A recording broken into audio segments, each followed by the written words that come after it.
Hi friends, ஆர்ஜிஸ்டன்ஸ் Tamil சேனலுக்கு உங்களை வரவேற்கிறேன். பிக் பாஸ் நிகழ்ச்சி 50 நாட்களை கடந்து சுவாரஸ்யமாக போயிட்டுருக்கு. அதுலேயும் இந்த வாரம் நடக்கிற கால் சென்டர் டாஸ்கோட சுவாரஸ்யத்துக்கு கொஞ்சமும் பஞ்சமே இல்லை. இதில் ஏற்கனவே அர்ச்சனா பாலாஜி மற்றும் சனம் சம்யுக்தா இவங்களோட டாஸ்க் முடிஞ்சிருந்துச்சு. இதில் இன்னைக்கு வெளியான முதல் ப்ரோமோவில் கேப்ரியலாவுக்கு சோமு கால் செஞ்சு பேசுகிற மாதிரியான காட்சிகளும், அதில் கேப்ரியலாவும் சோமும் ரொம்ப கூலாக பேசுகிற மாதிரியும் காட்சிகள் இடம்பெற்றிருந்துச்சு.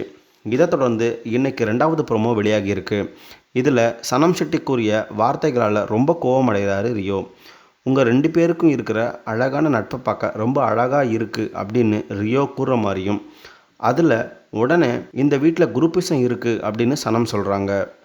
அவங்க அப்படி சொன்னதும் ரியோ இப்போ என்ன பண்ணணும் அப்படின்னு கேட்குறாரு. ரொம்ப கோபமும் படுறாரு. இதையெல்லாம் பார்த்துட்டு டைனிங் டேபிளில் சாப்பிட்டுட்டு இருக்கிற பாலாஜியும் சிவானியும் ரொம்ப சிரிச்சுக்கிட்டு சண்டையை ரசிச்சுக்கிட்டு இருக்கிற மாதிரியான காட்சிகளும் இடம்பெற்றிருக்கு. எது எப்படியோ ஃப்ரெண்ட்ஸ், இன்றைக்கி தரமான சம்பவங்கள் மட்டும் காத்துக்கிட்டு இருக்குன்னு தெரியுது. நீங்கள் யாருக்கு சப்போர்ட் பண்ணுறீங்க? யார் இந்த வீட்டில் இந்த வாரம் இருக்கணும்? யார் இந்த பிக் பாஸ் வீட்டை விட்டு இந்த வாரம் வெளியே போகணும்? அப்படிங்கிறத கமெண்ட்டில் லீவ் பண்ணுங்கள். மறக்காமல் வீடியோவுக்கு லைக் பண்ணுங்கள். இது போன்ற லேட்டஸ்ட் அப்டேட்ஸை மற்றும் சுவாரஸ்யமான அப்டேட்ஸை தெரிஞ்சுக்க நம்ம ஆர்ஜிஸ்டன்ஸ் சேனலுக்கு சப்ஸ்கிரைப் பண்ணிக்கோங்க. அப்படியே பக்கத்தில் இருக்க பெல் ஐக்கானை தட்டி விடுங்க. நன்றி, வணக்கம்.